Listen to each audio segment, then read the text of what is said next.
ரோமர் நிருபத்தின் 16 அதிகாரங்களை ரத்தின சுருக்கமாக இப்படி சொல்லலாம். ரோமர் 1ஆம் அதிகாரத்தில் வாழ்த்துக்கள் என்று 1 முதல் 7 வரையிலும், ரோமுக்கு பவுல் போக விரும்புவதை 8 முதல் 15 வசனங்களிலும், விசுவாசத்தினாலே நீதிமான் வாழ்வு பெறுவான் என்பதை 16-17 வசனங்களிலும், கடவுள் பக்தியற்ற ஆட்கள் சாக்குப்போக்கு சொல்ல முடியாது என்பதை 18ஆம் வசனத்தில் 32ஆம் வசனம் வரையிலும், கடவுளின் குணங்கள் படைப்புகளில் தெரிகின்றன என்பதை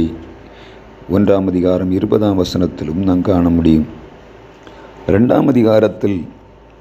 யூதர்கள் கிரேக்கர்கள் மீது கடவுளின் நியாய தீர்ப்பை 1 முதல் 16 வசனங்களிலும், மனசாட்சி எப்படி செயல்படுகிறது என்பதை 14-15 வசனங்களிலும், யூதர்களின் திருச்சட்டமும் என்ன சொல்லுகிறது என்பதை 17ஆம் வசனத்திலிருந்து 24ஆம் வசனம் வரையிலும், இருதயத்தில் விருத்த சேதனம் வேண்டும் என்பதை 25ஆம் வசனத்திலிருந்து 29ஆம் வசனம் வரையிலும் 2ஆம் அதிகாரத்தில் நாம் பார்க்க முடியும். 3ஆம் அதிகாரத்தில் கடவுள் உண்மையானவராக இருப்பார் என்பதை 1 முதல் 8 வசனங்கள் வரையிலும், யூதர்களும் கிரேக்கர்களும் பாவிகள் என்பதை 9ஆம் வசனத்திலிருந்து 20ஆம் வசனம் வரையிலும், விசுவாசத்தினால் நீதிமான்கள் ஆக முடியும் என்பதை 21ஆம் வசனத்தில் 31ஆம் வசனம் வரையிலும்,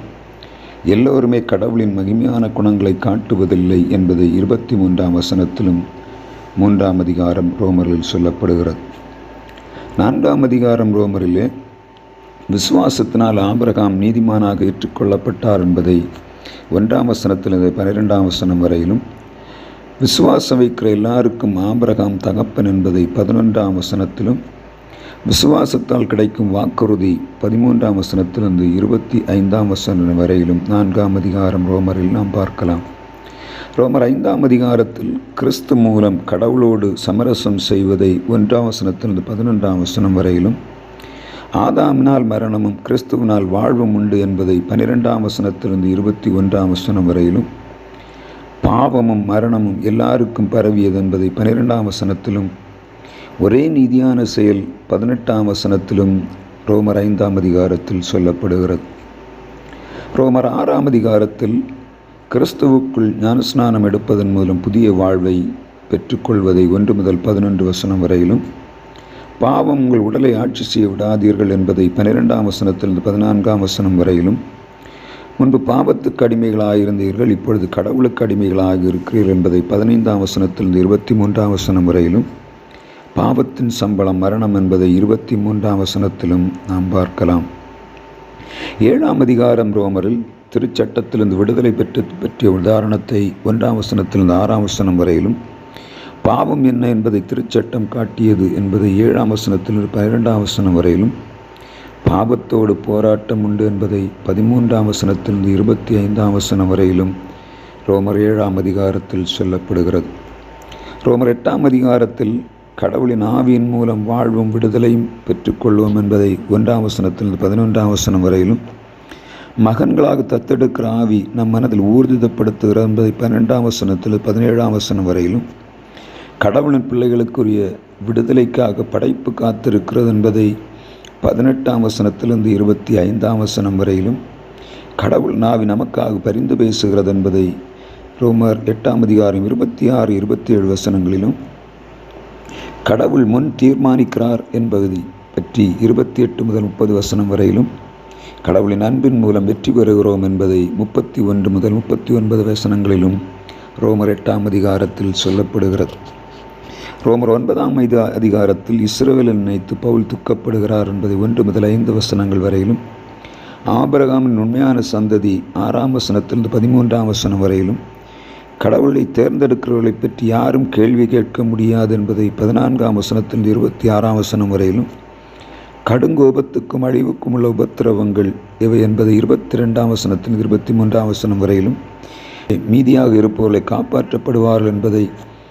27ஆம் வசனத்தில் 29ஆம் வசனம் வரையிலும், இஸ்ரவேலை தடுக்கி விழுந்தார்கள் என்பதை 30ஆம் வசனத்தில் 33ஆம் வசனம் வரையிலும் ரோமர் 9 சொல்லப்படுகிறது. ரோமர் 10ஆம் அதிகாரத்தில் கடவுளுக்கு முன்பாக நீதிமான்களாவது எப்படி என்பதை 1 முதல் 15 வசனங்கள் வரையிலும், வாயினால் அறிவிப்பது என்பதை 10ஆம் வசனத்திலும், கடவுளின் பெயரை சொல்லி வேண்டிக் கொள்வர்கள் மீட்பு பெறுவார்கள் என்பதை 13ஆம் வசனத்திலும், நல்ல செய்தி அறிவிப்பவன் பாதங்கள் அழகானவை என்பதை 15ஆம் வசனத்திலும், நல்ல செய்தி ஒதுக்கி தள்ளப்படுகிறது என்பதை 16ஆம் வசனத்தில் 21ஆம் வசனம் வரையிலும்